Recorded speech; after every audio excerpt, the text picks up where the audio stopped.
Okay, and hello and welcome. My name is Martin, and today what we're going to be doing is looking at how to create a first-person character and turn it into a third-person character. You can actually see here the mannequin for the third-person player. We swing around. We can see the arms for the first person, and you can see that we have two cameras. So essentially, what we're going to have to do is create a button that allows us to be able to go back and forth between this camera and this camera. And in one camera show us the full mannequin, and in the other camera show us only the arms for the first person perspective. Okay, so let me show you what this looks like. And you can see first person that I'm able to shoot, walk, jump.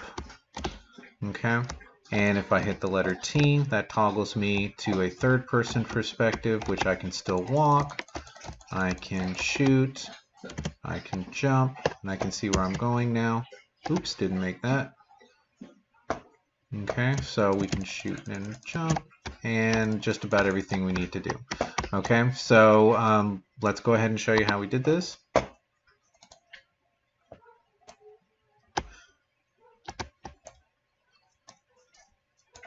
Now what I'm going to do is I'm actually going to put it into the project that I'm working on, the larger project, the bigger world, because I want this ability to be actually part of the game that I'm creating, or part of the class lecture series that I'm creating here.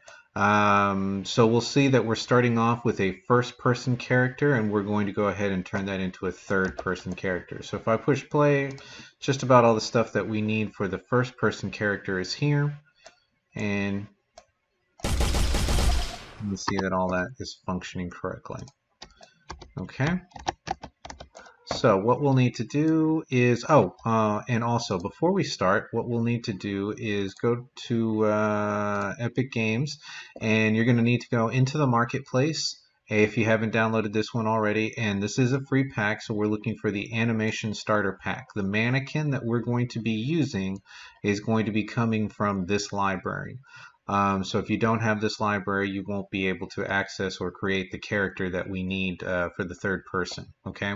Plus, a lot of the animations that we're going to be using will be coming from this character. So the running, the walking, the jumping, all that will be coming from the animation starter pack.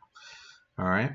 The other thing that you could also do so that you have it on your computer, and eventually once I do get it working correctly, I'm 90% of the way there. The only thing I'm trying to do right now is I've already been able to separate the gun from one of the Paragon characters or their weapon, and all I have to do now is place it. Once I've got it placed, then I'll be able to show you how to switch the mannequin from this mannequin, from the standard mannequin, to one of the Paragon characters, and you will need Blender for that. So if you type into Google Blender software and go ahead and download at blender.org, it is free, so you don't have to worry about paying for it. Just hit the download button there, follow the download instructions, and have that ready on your computer for when we get to that part in the tutorial. All right, so all housekeeping aside, let's go ahead and start. Now, oops, I think I just didn't follow my own advice there. Let's go ahead and add this to a project. We're going to make sure that this is going to the class project that we're working in. So I'll go ahead and hit yes. So I must have already done that. So that's fantastic. So once you've placed it into your folder, you should be able to go back to content. And there's the animation starter pack. And what we're looking for would be animation starter pack, the UE4 mannequin. Go to Mesh, and there you will see the SK mannequin. And that's the mannequin that we're actually going to be using. So let's go back to our first person player, and let's edit its blueprint. So we can select it from the viewport there, and let's hit edit, open blueprint, and that should take us into the blueprint for the character. And sorry, I'm on a dual screen, so that popped up in the wrong place. And I'm going to close down all these other tabs so that we know that we are just in the first person character. Okay, so now that we are in the first person character, there's going to be a few things that we're going to need to do. The first thing is we really don't need any of this VR stuff, and it's going to probably get in the way. So let's go ahead and select anything that is part of this VR. Okay, and we can go ahead and delete that. Now from there, the other thing we'll go ahead and need to delete is going to be the spawning of the projectiles. There's actually going to be a different way that we're going to bring this in. Plus we also need to separate this between the first-person shooter and the third-person shooter. So we need to just outright get rid of everything that is a projectile. And then if you come here to the part that says input or movement input, there is going to be a different navigation system that, or a different way that we're going to move around. So we need to remove that piece of the code on the input axis, move forward, and then on the move right, we're going to get rid of the same thing down there at the bottom. Okay, so at this point we should now have just the information for applying the damage, the health bar widget, which is coming off of our event begin play, information about inputting from the stick, how to jump, and the movement ring, or the movement, but only parts of it, these four nodes. From there, the other thing we're going to have to do is come over here to our capsule component, and there's going to be quite a few things. We don't have the VR gun anymore, so we can go ahead and delete that. We don't need the VR maker since we don't have that anymore. And since we're creating a different mechanism for movement, we're going to go ahead and remove the L motion control and the R motion control. From there, everything else should stay. We still need our capsule component, the arrow, the mesh, the first-person camera, the mesh 2P, the FP or the first-person gun, the sphere for the gun, the character movement upon sensing, and the inventory component system is still there. All right, from here what we're going to do is, since we're going to have a second camera and a third-person camera and a first-person camera, it's actually going to be really good for us to go ahead and name the different things that we are working on. Anyway, so first-person camera is all the way spelled out, so let's go ahead and make this a little bit easier to see it, and we'll make it sort of like what we're seeing down there with the FP gun. So we've got FP camera and we've got FP gun, and the other thing we'll also do is we will go to the mesh part and we will also call this FP underscore arm mesh. Okay, so everything that's first person is labeled as first person, and okay, our gun sort of changed direction there.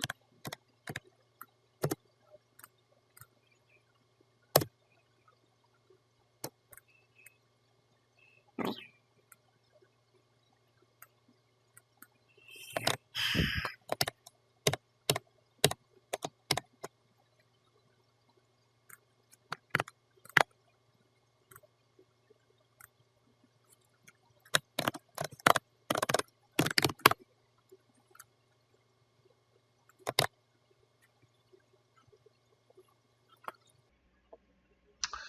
Okay, so what we're going to do is we're just going to leave the name of the mesh 2P alone, because every time we do it, we're going to have to reset the gun, and I really don't feel like having to go through that. So we're just going to leave that as mesh 2P, and since it's underneath the first-person camera 2, then we should be able to see that. So I should be able to change the name for this one, FP underscore cam, without it affecting anything. It's just when we change the name of this mesh that the gun seems to want to go wonky on us. Which is fine, not a problem. We have everything that we need, and let's stop zooming around. There we go. Okay, so now that we have everything that we need over here in components, and we have set up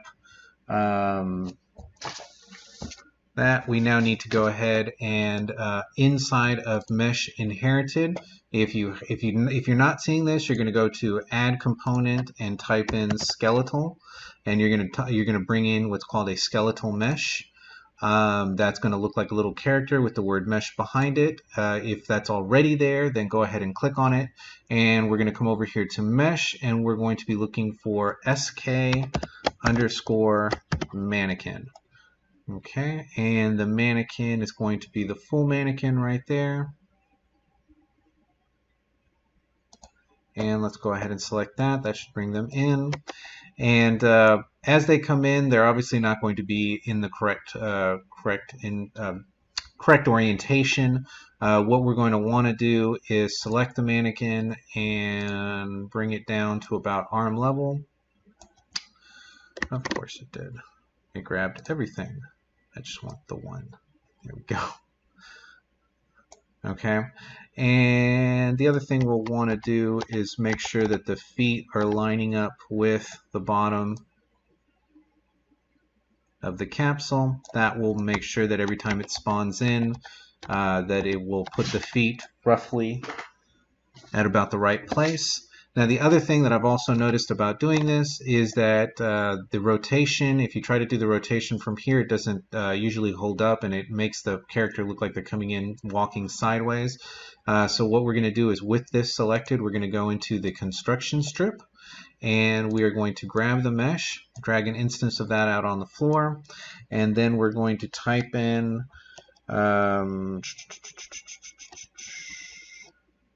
set relative rotation.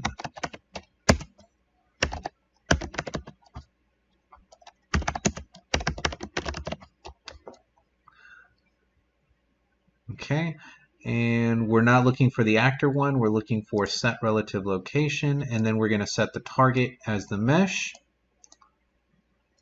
and then we're going to put the z-axis to a negative 90 degrees. Okay, when we go back to our viewport and we hit compile, that should then orientate our character to the front axis. Alright, now they're looking a bit stiff, so let's give them a little bit of personality. So if you select them and you select the mesh, the full mannequin, and over here in animation mode you see where it says use animation blueprint. We'll leave that one the way it is, but we will then select on the option below it, which is animation class, and here we're going to look for hero animation. So if you type in hero, that then gives you the hero TPP animation blueprint, which came in with the starter pack. So as soon as we add that and hit compile, we'll see that our character should go into a more relaxed pose.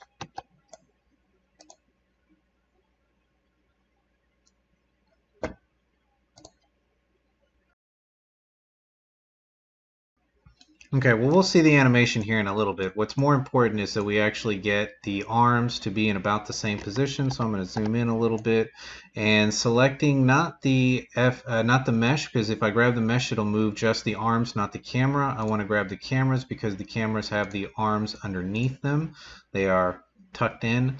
So if I grab the camera, I can then grab everything, and let's adjust it to where it looks like the hands should be right there. Okay, so now we have something that sort of looks like this.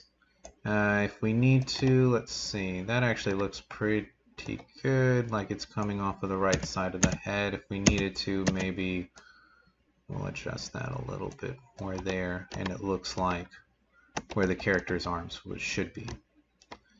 Okay, so now what we're going to need to do is we're going to need to create what's called a string arm, because this is what we're going to attach the other camera to. So let's go to add components and let's type in string and add components, and let's type in spring,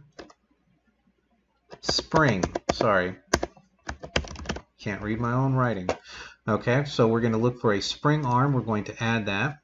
And we don't want this underneath the camera. We want this to actually be with the capsule. So we're going to grab this and drop it there. So then that way it's even with and not actually inside the camera. So I can close the box for the camera, and this is not inside. Very important to make sure that it's not connected to the other camera. So let's grab this, and we're going to type in and call it boom arm. Okay, This is a term that comes from filmmaking. I'll explain. A boom arm is something that you would put a camera or attach a camera to the end of, so then that way you could create like a up, down, left, right movement that creates big swings in the motion, which is what we're going to need for a third-person character. So once the boom arm's there, we're going to add another component and make sure that you have boom arm selected, so then that way when you add the component, it adds it to the boom arm. So let's click Add Component, type in Camera, and we need Camera, and let's go ahead and call this camera third person underscore cam.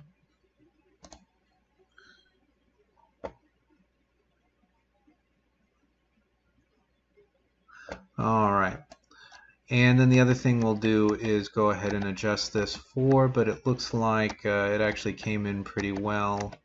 It's going just about through the head. Now, if we leave it the way it is right now, we're actually going to have a problem with the cameras, because the cameras will be flickering back and forth trying to decide which one of the two cameras it is. And then the other problem is that we're going to see both of the characters at the same time. So regardless of whether I could switch from one camera to the other camera, we would see both arms or the mannequin there as well. So this is where the code is going to come in. But for the cameras, the first thing that we want to do is we want to go to the TP camera, or the third-person camera, and if you scroll down to to the activation, we want to turn this off.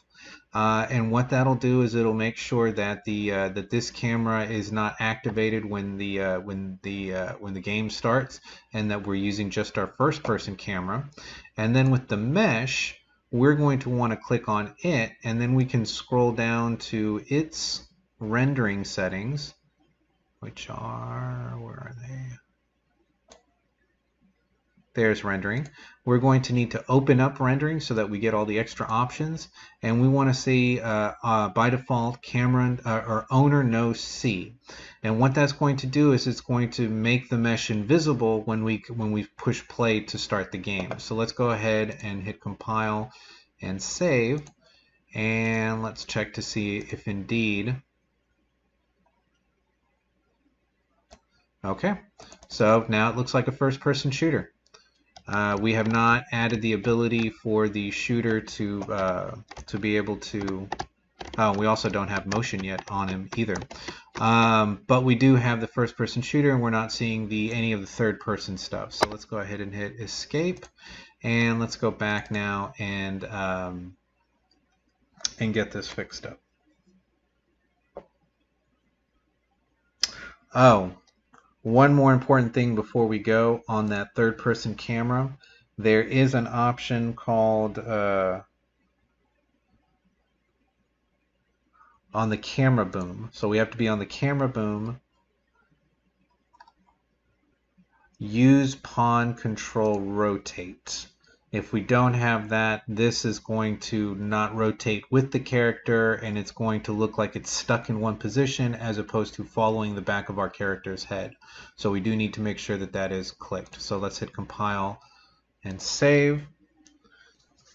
Okay, so from here what we need to do now is we need to go into project settings. So I'm closing the first person. I'm going to go up here to settings.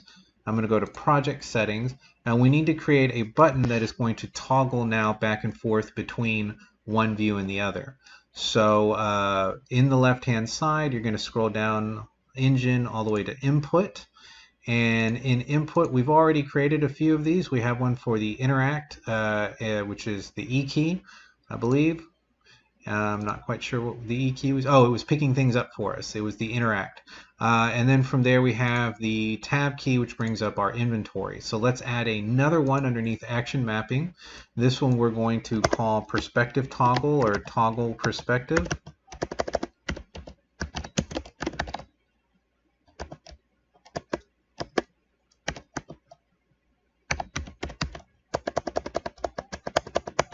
I'm just going to call it toggle view. I'm having a bad dyslexia day. Alright, so toggle view, and we're going to go to keyboard, and let's scroll down to the letter T, because that's roughly on the keyboard. That's still in a very easy access for the left hand, and T for toggle makes sense. So now that we have the action mapping, a new toggle view, and T, we can close this. and we can go back to our first person character, and now we're going to start writing the script to be able to get this moving. Okay, so the other thing that we're going to do real quick is we're going to go ahead and add motion. So let's go ahead and get our movement set up for this. So I'm going to grab these and pull them back a little bit because they're going to be back here when we're finished with them. Okay, so the first thing we want to get is get control rotation. So we're going to right click. We're going to type in get control rotation. Okay. From there, we're going to split this pin, so we're going to right click on it and split it because the only thing that we want to get is the yaw, which is the z-axis. From there, we're going to click and drag out and type in make rotator. Okay, when it comes in, it's going to come in on the x-axis. Let's go ahead and hit Alt left click to delete that and switch that over to the y-axis. And then from there, we're going to type in get forward vector. Okay, if you don't see it, then you might need to take the case sensitive off, or let's just type it in without dragging out of the value. So let's type in get forward vector, and then get right vector.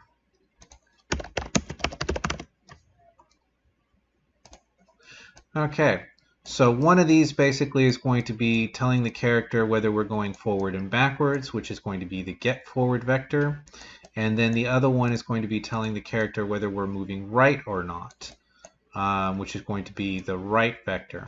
So we're going to attach that to here, attach that one to there, and apparently we grabbed the wrong one. So let's try getting that again. So let's type in get right vector, and I believe it's that function. There we go. Okay, so the forward vector is going to move to the forward world direction, and this one is going to move to that one. So then that way it knows which direction is forward and backwards and left and right. Okay, so with that we should be able to hit compile and save, and we should now be able to move where we couldn't before.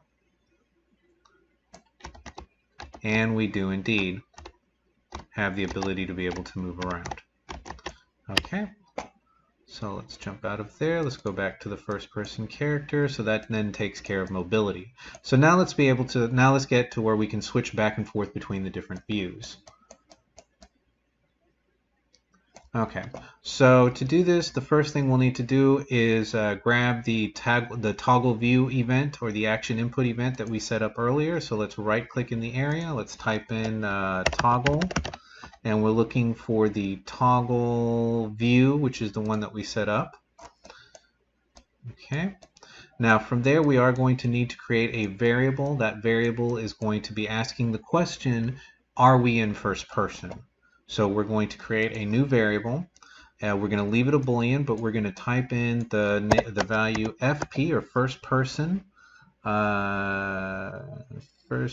is in first person. So let's type in is in FP question mark. Okay, we're going to hit compile, and the reason we're hitting compile is so we get the default value, and we're going to leave this checked on yes. Are we in first person? Yes. So once we have that, we can grab one of these, add it to the floor, and now we have a Boolean asking the question, are we on the floor? Or are we in first person? Yes. So this is obviously going to go into a branch. So we're going to type in if or branch. We're going to connect branch to the toggle view. So the branch is going to be looking to see whether we are in first person or not. And if this is true, then what we need to do is set the first person condition. Whoops. Grab it, set. So then we're setting this value. So if it's false, we'll go this way, and we'll set another one of these, hit Control C, Control V to copy. And if we hit true, it'll go this way. Okay, so the top branch we want to set as yes, and the bottom branch we want to leave as no, and I apologize for this, but if we go back to the FP, nope, I'm sorry, that should be left by default on. Okay, so here we would be turning it off. All right, so because these branches are going to look very similar, what we're going to do is we're actually going to add a comment to the very top. So if you kind of hover around where you have the name for this, you will see this little comments bubble. So if you click on the comments bubble, we're going to leave this one as first player, or first person branch. Let's call it first person branch.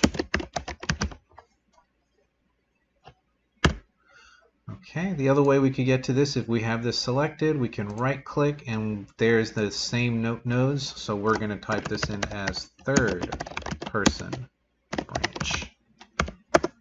And we get the same effect.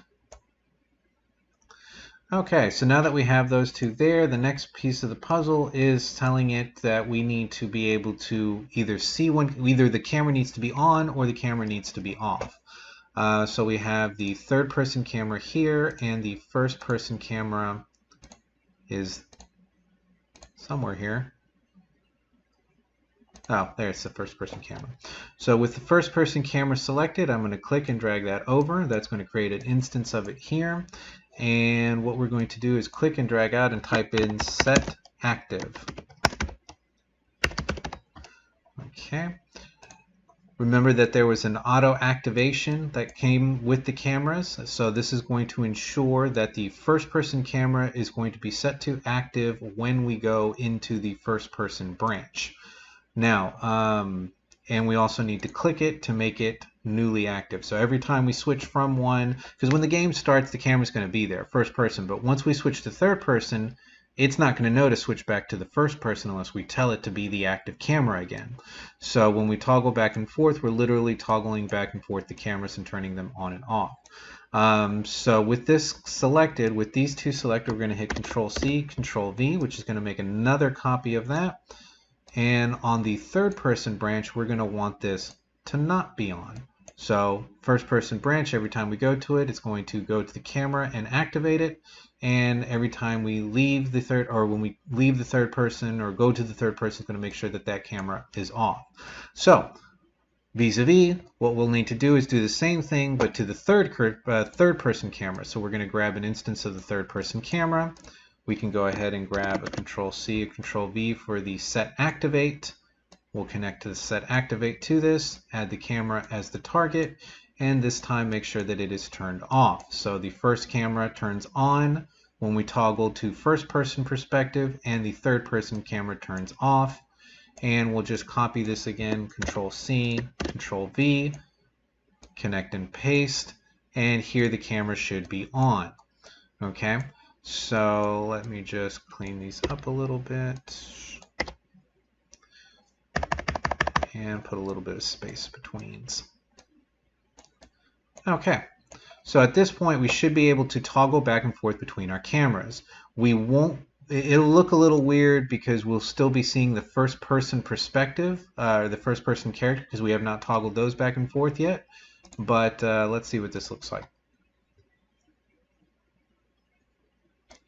So I am indeed in first person, I hit third person, and you see that I see the arms for the first person, which means we now need to toggle back and forth the different meshes. So let's go ahead and do that.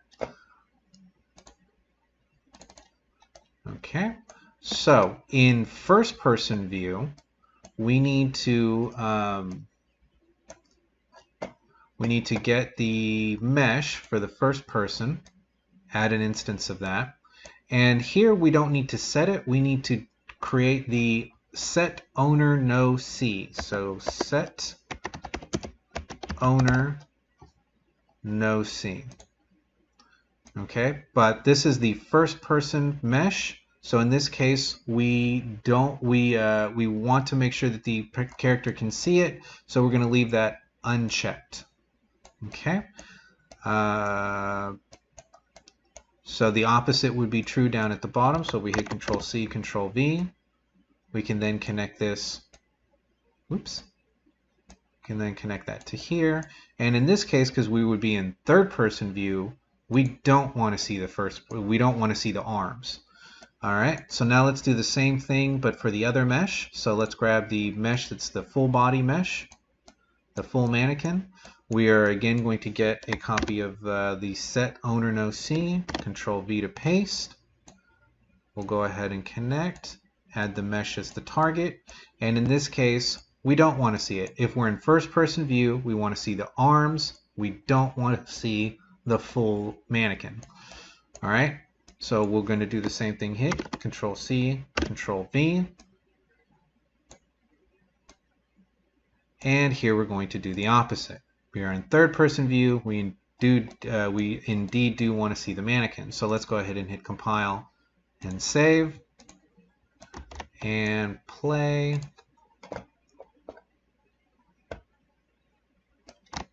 Okay, so we are in first person view. We're going to hit toggle. We are now in third person view. We were up against the wall, so we weren't able to see ourselves very well. The character seems to be floating around a bit, but we'll get that fixed up here in just a second. All right.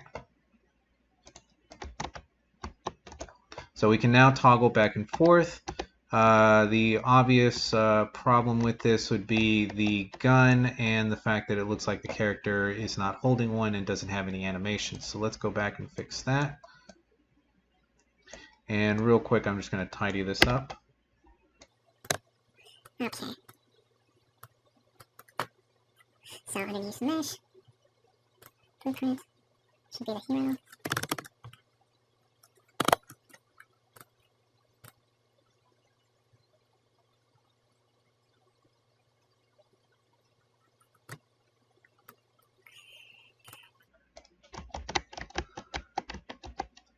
Okay, so not sure exactly why, but I had the wrong SK mannequin in here, so I went back in, I typed in SK mannequin. So let's type in SK underscore mannequin, and I guess had selected one of the further ones down here, and the one that I was looking for was the for Unreal Pack mannequin, and then as soon as that clicked in, because it had the animation up here, it went into the pose for the gun and everything. So let's check and see real quick to make sure that it doesn't look like it's just floating around anymore, that it actually looks like it's running and walking and whatnot, because it should be taking its cues from the animation. So I'm going to toggle. There we go. So now we have we're still not shooting, but we are running, and we can toggle back and forth between animation 1 and animation 2.